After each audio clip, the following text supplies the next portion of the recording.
మీరేం చేస్తూ ఉంటారండి? వ్యవసాయం చేస్తాను. వ్యవసాయం. ఎన్ని ఎకరాలు సార్? 100 ఎకరాల వ్యవసాయం చేస్తాను. ఇప్పుడు గిట్టుబాటు ధరలు ఎలా ఉన్నాయి మీకు? దేనికి లేదు గిట్టుబాటు ధర.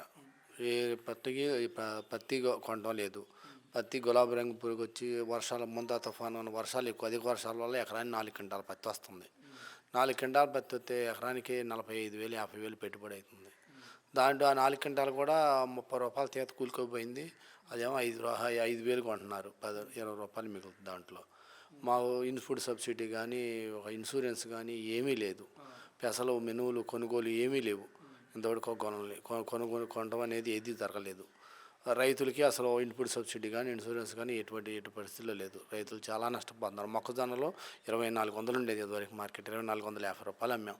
అటువంటిది 1,650 1,750 రూపాయలకు అమ్ముకోవాల్సి వస్తుంది. దాన్ని గవర్నమెంట్ కొనేది. గత ప్రభుత్వం అయితే గవర్నమెంట్ మద్దతు ధర కన్నా తక్కువ రేటు కనుక వస్తే అమ్మండ రంగంలోది గవర్నమెంట్ మార్కెట్ ద్వారా కానీ సీసీ ద్వారా మొత్తం అన్ని కొనుగోలు చేసి రైతుకు పత్తి అప్పుడు జగన్మోహన్ రెడ్డి గవర్నమెంట్లో గులాబీ రంగు పత్తి పోతే ఎమ్మన్నా 19,500 ఇన్పుట్ సబ్సిడీ వేశారు. పత్తి వాళ్ళు ఈరింగ్ తీసుకొని పోయిన గవర్నమెంట్ ఏదైనా తగ్గితే వాళ్ళు లెక్క ప్రకారం ఈరింగ్ ప్రకారం తగ్గితే దానికి నష్టపరిహారం ఎస్టిమేషన్ వేసి 5,000 6,000 4,000 దాని ప్రకారం ఇన్సూరెన్స్ క్లెయిమ్ చేసేవాళ్ళు. అంత చక్కగా రైతు ధైర్యంగా 5 సంవత్సరాలు పోయిన గత ప్రభుత్వంలో 5 సంవత్సరాలు ధైర్యంగా ఏ క్లాస్కి వ్యవసాయం చేశాడు. ఇప్పుడు ఈ 2 సంవత్సరాల నుంచి వ్యవసాయం చేయాలంటే భయం పడుతుంది. కానీ మేము వచ్చాక పండగ వ్యవసాయం పండగలా ఉందని అంటున్నారు కదా. ఎలా దేనివల్ల ఏది చెప్పండి? ఒక పెసలు కొన్నారా, మినువులు కొన్నారా, మొక్కజొన్నలు కొన్నారా, పత్తి కొంటున్నారా, ఏం కొంటున్నారు? రేటు ఎలా ఉంది? ఎలా ఉంది? 10,000 రూపాయలు మినువులు 8,9,000 మినువులు ఇప్పుడు ఇలా 5,000కి అమ్ముకున్నాం. పెసలు 2 సంవత్సరాల నుంచి పెసలు అట్నే మూలుగుతున్నాయి. కొనేవాళ్ళు గవర్నమెంట్ కొనుగోలు చేసిందా? చేయలేదు. పత్తి గత ప్రభుత్వం 8,000 రూపాయలు గవర్నమెంట్ సీసీ ద్వారా కొనుగోలు చేసేది. ఈరోజు కజించర్ల మా ఏరియా పత్తి అసలు స్క్లాడ్ కూడా బుక్ అవ్వట్లా. అది వ్యాపారస్తులకు బుక్ అవుతుంది స్క్లాడ్. మళ్ళీ వ్యాపారస్తులు మా దగ్గర 4,000 5,000 కొనుక్కొని పోయి వాళ్ళు గవర్నమెంట్కి వాళ్ళకి స్క్లాడ్ వరకే స్క్లాడ్ ఓపెన్ చేస్తున్నారు. వాళ్ళకే బుక్ అవుతుంది, మాకు బుక్ అవ్వట్లేదు. మేము వాళ్ళకి 5,000 4,000 అమ్ముకోవాల్సి వస్తున్నాం మేము పత్తి. కానీ మొన్న ఒక తుఫాన్ వచ్చింది. ఆ తుఫాన్లో మీకు ఈ సబ్సిడీలు కానీ ఇవన్నీ వచ్చాయి, యూరియా కానీ ఇవన్నీ?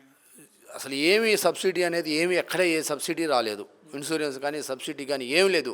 తుఫానుకు నష్టపరిహారం అనేది మాకు వచ్చి ఒక అధికారి వచ్చి చూసి ఇంత నష్టం జరిగింది అని దాన్ని ఎస్టిమేషన్ వేసి మేము గవర్నమెంట్ పంపిస్తున్నాము, మేము ఇస్తాము అని చెప్పిన ఉదంతాలు కూడా ఎక్కడ ఏమీ లేవు. మరి వాళ్ళేమో యూరియా అందుతుందా మీకు?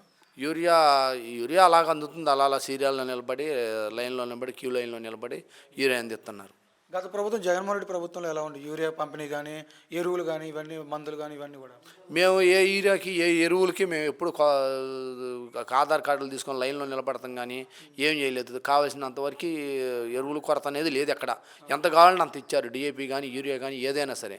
ఈరోజు ఏమన్నారు? యూరియా కొరత వాళ్ళు యూరియా తగ్గించేసేయండి, యూరియా ఇవ్వకూడదు, యూరియా అయితే క్యాన్సర్ అవుతుంది, అది వస్తుంది, యూరియా తీసేయమని తగ్గిమని వాడుకోమని చెబుతున్నారు మళ్ళీ గవర్నమెంట్ దాన్ని. అలాగా మరి యూరియా మీద క్యాన్సర్ వస్తే మరి యూరియా బ్యాన్ చేయాలి కానీ ఇవ్వకపోవడం ఏంటి?